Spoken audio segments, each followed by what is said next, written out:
शङ्कर जय जय शङ्कर हर हर शङ्कर जय जय शङ्कर हर हर शङ्कर जय जय शङ्कर हर हर शङ्कर पालय माम्.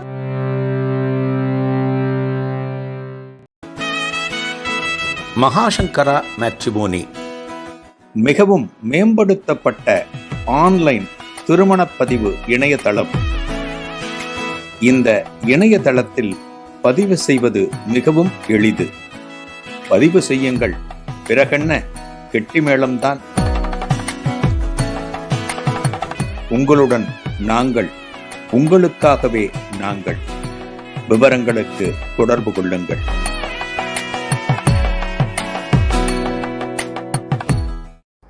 ஸ்ரீ குருபியோ நமக. ஓம் காஞ்சிவாசாய வித்மகே சாந்தரூபாய திமகி தன்னஸ் சந்திரசேகரேந்திர பிரச்சோதியாது. எல்லாருக்கும் நமஸ்காரம். மகாபரிவா மகிமை அனுபவத்தில் இன்றைக்கி நம்ம ஒரு புது அனுபவத்தை பார்க்க இருக்கோம். இன்றைக்கி பெரிவா சம்பந்தப்பட்ட அனுபவங்கள் எல்லாமே நமக்கு ஏதான ஒரு பாடம், ஏதான ஒரு போதனை, ஏதான ஒரு மெசேஜ் நமக்கு சொல்கிறது இல்லையா? அப்படி தான் எல்லாமே இருக்குது. இப்போ இன்றைக்கி நம்ம பார்க்க போகிற சம்பவம் ரொம்ப வித்தியாசமாக இருக்கும்.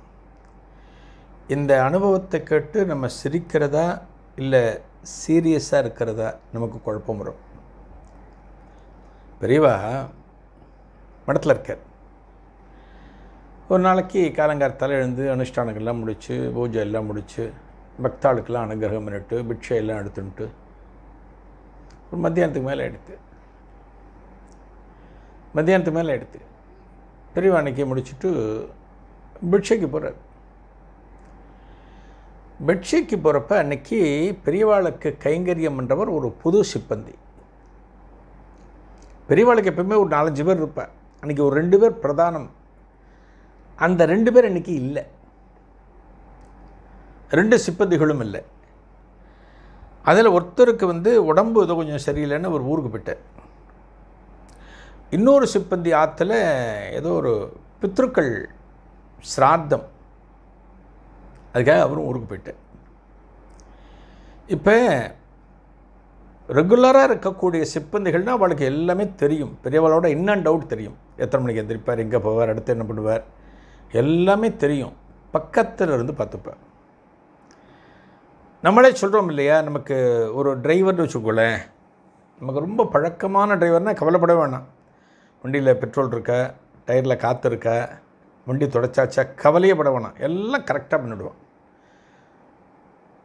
அதுபோல் ஒரு வேலைக்காரி, மரத்தில் வேலை செய்யக்கூடிய ஒரு வேலைக்காரி ஒரு நல்ல குணத்தோடு நம்ம சாவி கொடுத்து நம்ம வெளில போய்ட்டு வருவோம். நான் கடைக்கு வரைக்கும் போய்ட்டுறேன், நீ இந்தா க்ளீன் பண்ணி நீ சாவியை வச்சுக்கோ, கொடுத்துட்டு போடுவோம். அதெல்லாம் ஒரு நம்பிக்கை. அது ஒரு சிப்பந்திகள் மகாபரிவாளுக்கு எல்லாமே அப்படி தான் இருந்தா.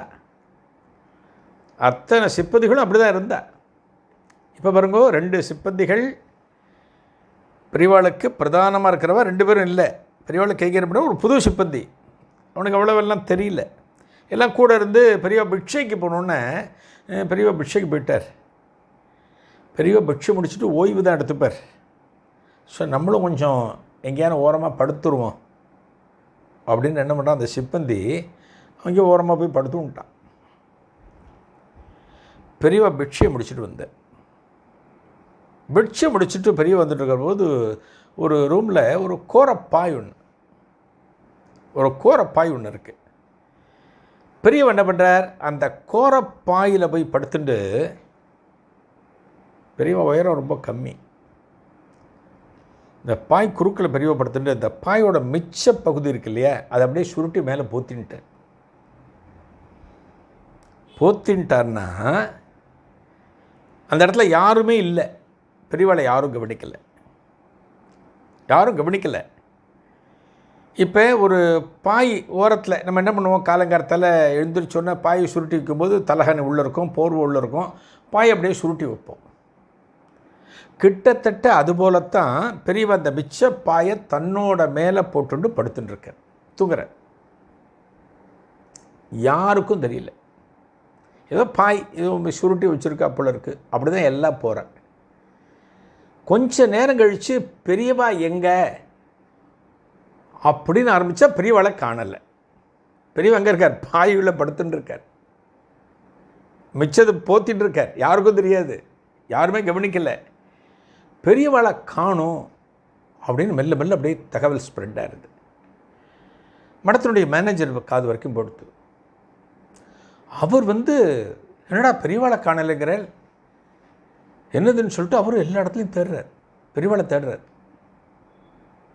எங்கேயுமே பெரியவா இல்லை. எப்படி இருப்பார்? பாய்க்குள்ளே இருக்கார். எங்கேயுமே இல்லை. அவர் என்ன பண்ணுறார்? அங்கே இருக்கிற பாரா ஒருவேளை பெரிய வந்துச்சு வெள்ளு பேருக்கு போகிறோம், யாரும் கவனிக்காத நேரத்தில் பாரா காவல் இருக்கிறவளை போய் சத்தம் போடுறார். உள்ளே இருக்கிறவளெலாம் பிடிச்சி காய்ச்சி மூச்சுங்கிற எல்லாரையும் பிடிச்சி கத்துறார். அந்த சிஷ்யன் இருக்கானே பெரியவாளுக்கு கைங்கறி பண்ணுறவன் தூங்கிட்டான்னு சொன்னேன் இல்லையா, அவனை பிடிச்சி கத்துறார்.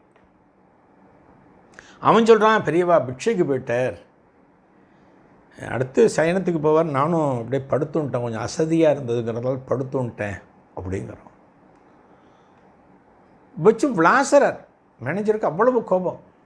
ஏன்னா பெரியவா காணலைங்கிற தகவலை வெளியில் சொல்ல முடியுமா? எவ்வளோ அசிங்கம் அது, எவ்வளோ அசிங்கம் அது பெரியவா காணலை அப்படின்னு சொல்கிறது.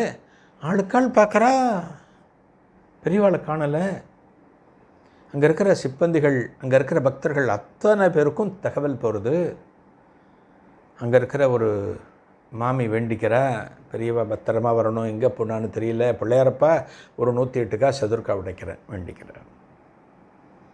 இன்னொரு பெண்மணி வேண்டிக்கிறேன், காமாட்சி என்ன சோதனது, பெரியவா எங்கே போனார் யாருக்குமே தெரியலையே, அந்த மகான் பத்திரமா வரணும், உனக்கு நான் பாலபிஷேகம் பண்ணுறேன் அப்படின்னு வேண்டிக்கிறேன்.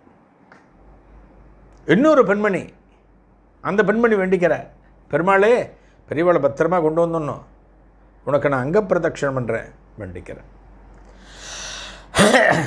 பாருங்க, ஆளுக்கு ஒரு பிரார்த்தனையை வைக்கிறா. பெரியவா பத்திரமா வரணும், பெரியவா ஜாக்கிரதையாக வரணும், பெரியவா எங்கே போனான்னு தெரியலையே, இந்த இடத்துல பெரியவா இல்லையே அப்படின்னு ஆளுக்கு விசாரப்படுறா, கவலைப்படுறா. அந்த மடத்தினுடைய சூழ்நிலையே அந்த நேரத்தில் மாறி போடுத்து. எப்படி பெரியவா பத்திரமா திரும்ப வரணும், எங்கிருந்து வரணும், எங்கே போனால் ஆளுக்கால் குழம்புகிறார்கள். மடத்தில் இருக்கிற மேனேஜருக்கு என்ன சொல்கிறதுன்னு தெரியல, அவரும் தவிக்கிறார். இதன் தொடர்ச்சி என்ன? நாளை நிகழ்வில் காணலாம். நன்றி, வணக்கம்.